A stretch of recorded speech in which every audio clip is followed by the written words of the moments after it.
Magandang araw po sa inyong lahat at dumating na naman po ang panahon na hinihintay ng ating mga kabataan, ang araw po ng Kapaskuhan.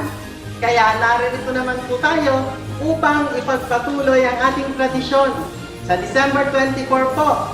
Sa hapon, alas 4, Mamimigay po tayo ng mga laruan, candies sa buong Alabang. Kaya magkita-kita po tayo!